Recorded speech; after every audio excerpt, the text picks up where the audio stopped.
On November 4th of last year, it was a Sunday, I was scheduled to work a regular swing shift, which is a 4 to midnight shift. When I came to work, I went to the police department and I went ahead and chatted with my fellow officers as far as any crimes that's been going on, anything that's on the hot sheet that I need to be aware of, and whatnot. A hot sheet is a piece of paper that every officer gets in the beginning of their shift, and it indicates houses that need to be watched, from people on vacation to people that have complained on other neighbors, trailers might have been stolen, things of that nature. Well, the one in particular that we're talking about is the one on Ryan Drive. The neighbor had complained that the kids had been urinating in public, throwing beer bottles, drinking beer, playing loud music, and just calling it a ruckus and making him and his family very uncomfortable. So I went to Ryan Drive. That was just so happens where I started that day. I didn't really pick out that particular place. That's where I drove. Ryan Drive's on the end of a cul-de-sac. So as I got on Ryan Drive, I seen a bunch of kids, little children, in the street with no supervision. So obviously it caught my eye. As I drove by and went to the end of the cul-de-sac and turned back around, I seen a grandmother, which I later discovered, was out in the front yard, and she was just hidden by the view of the vehicle that was out there. So everything was okay. I just couldn't see her initially.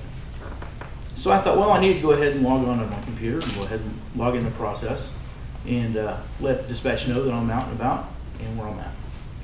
So I open up my screen. It takes the login process, because you got to use your fingerprint with several passwords. It takes about 4 minutes to do so. Sometimes you can get it done about 3.5 minutes. Sometimes as late as 5 if you enter the wrong password.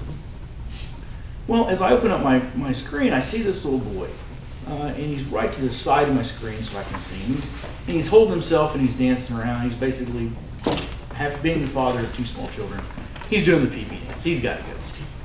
So it kind of chuckles, you know. So I go ahead and I go through my process, and every once in a while I glance over at him, and he's still dancing, and everybody's ignoring him. And about the time that I get done with the login process, the 15-year-old decides that she's going to take him from where he was at, which was next to the front of the house, and she's going to lead him to about 8 feet away from the street in the driveway, so right next to the driveway. So he's here. She's going to move him all the way out to the street.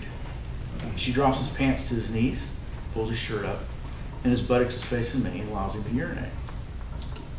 Now, like I said earlier to everyone involved, I didn't see the boy urinate and establish a puddle, but obviously in Oklahoma, probable cause is the totality of the circumstances, which is he's sitting there and he's dancing, he's got to go. They leave him out there. They pull his pants down too, obviously, to urinate. So I didn't feel I had to drive around really fast to watch a 3-year-old urinate.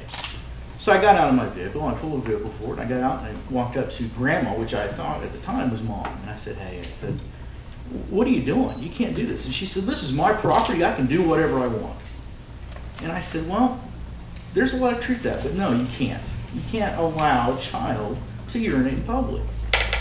And she says, well, he's potty training. I said, potty training, okay, I need your identification, because you're the mom, you're responsible. She says, well, I'm a grandma. And I said, okay, where's Mom? She said, well, she's right over there. So I asked for Mom to step forward. Mom steps forward, and I asked her her name. Her name was Ashley Warden. And I said, Miss Warden, I said, this is what I need. I need your driver's license. I need some identification.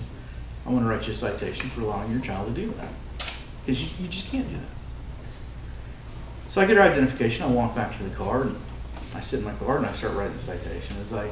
As I start the citation process, I have an earpiece, so I don't have to hold the phone up to my ear. So I called my first line supervisor, Sergeant Tony Joe, and I said, hey, Sergeant Joe, this is what I got. I explained everything to him. And I said, do you know the statute for allowing your child to urinate in a public area? He says, no. He said, I don't know that statute. And I said, okay. I said, do you see a problem with that? He goes, no. He said, I don't see nothing. He said, but I tell you what, just to make sure there's no problems elsewhere, call Captain Markle and make sure that he doesn't have a problem. And I said, okay. So I call Captain, and he doesn't answer his phone. So I called the sheriff's office, and I said, hey, I need a fine amount, because it was a district citation. It wasn't a municipal citation.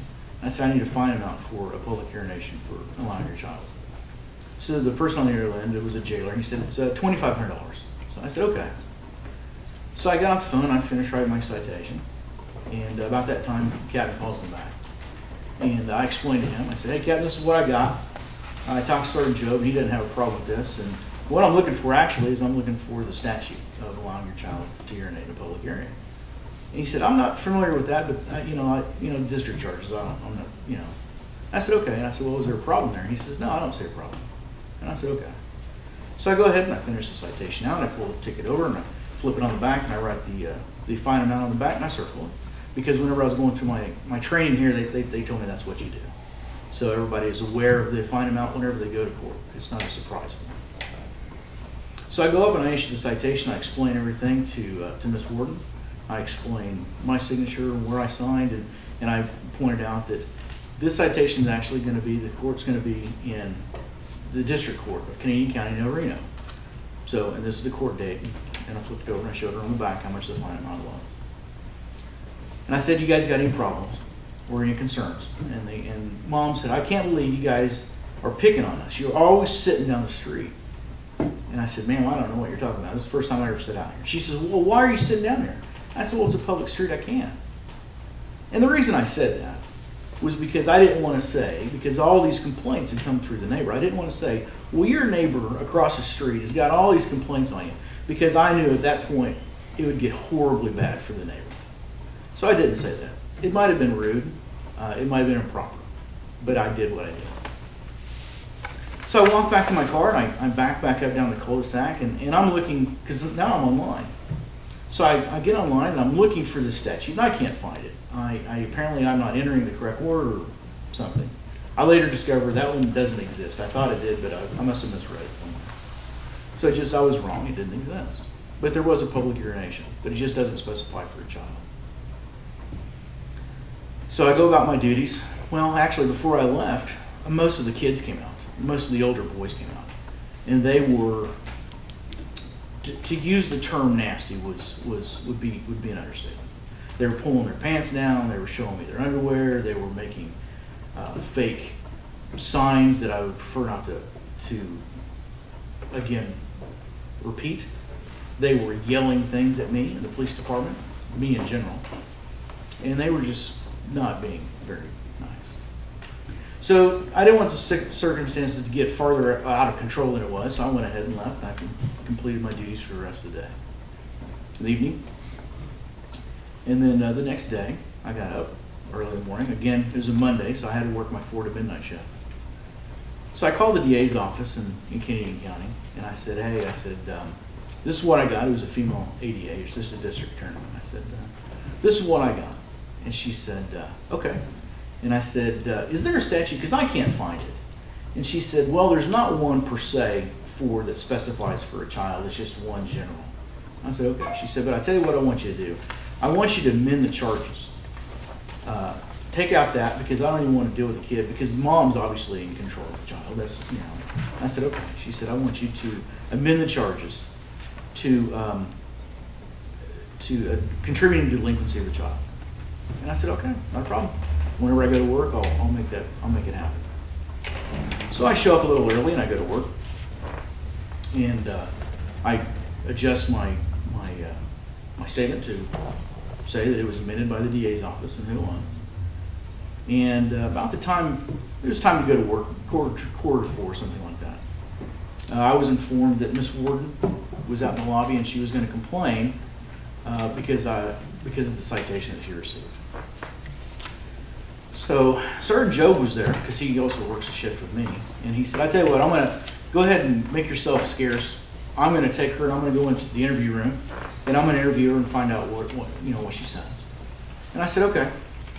And I said, well, I'll just go into the chief's office and I'll go talk to him, because the chief is there and we're all sitting around, before shift. So I go into the chief's office and I sit down, and we sit there and we have a nice conversation, and so we start talking, and I said, this is what I got, this is what I did, and apparently, they're upset over it. And I said, for future reference, just so this doesn't happen again, what would you recommend me do? Obviously, everyone's upset about this, because it was, the news media was out there, we was aware of that. And he said, well, for future reference, he said, what I would do is I would get the information, And I would, shoot up the chain of command, and I let the district attorney's office decide whether they're going to file charges or not, and then we'll get a warrant, we'll go pick her up.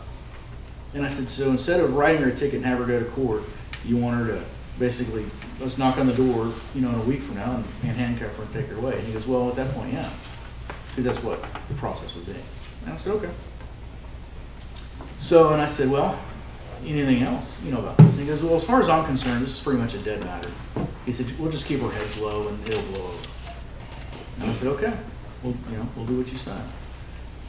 So I go about my shift, and about that time, I guess that the Monday afternoon and the evening, the news picked it up, and it started gaining legs, if you will. The following day, I emailed the chief and I said, hey, this is starting to get pretty busy online. People are talking about this. He said, it'll go away, don't worry about it. And I said, are you sure? We might want to put a statement out to say, and he said, no, it'll go away. And I said, okay, I'm following what my chief said, what he said. The following day, that evening, Tuesday evening, the national media picked it up, and it went insane. Obviously, we all seen it. I was the blunt of a lot of it. I got a lot of phone calls and emails and some very colorful, let's just say. So I go about my work, and I had Thursday and Friday off. So I took it off, and sure enough, Saturday it started blowing over a little. The news media today started picking up, and Sunday it was kind of quiet. And Monday morning I got a phone call from the secretary and said, hey, the chief wanted it's a mandatory meeting at 3:30, but he needs you in here early. And I said, okay, no problem. So I showed up whenever I could, because I had some stuff going on in the morning. I don't remember what time I showed up, at 2:30. And so the chief had some things to do, and after about 20 minutes, he called me in his office, and he read me the letter basically saying that I was going to be terminated for my actions for just cause. And I had a meeting with the city attorney the following Thursday, the 16th. So at that point, I didn't know what to do. So I went home and I contacted Jared, and we went back Thursday, and the rest is history.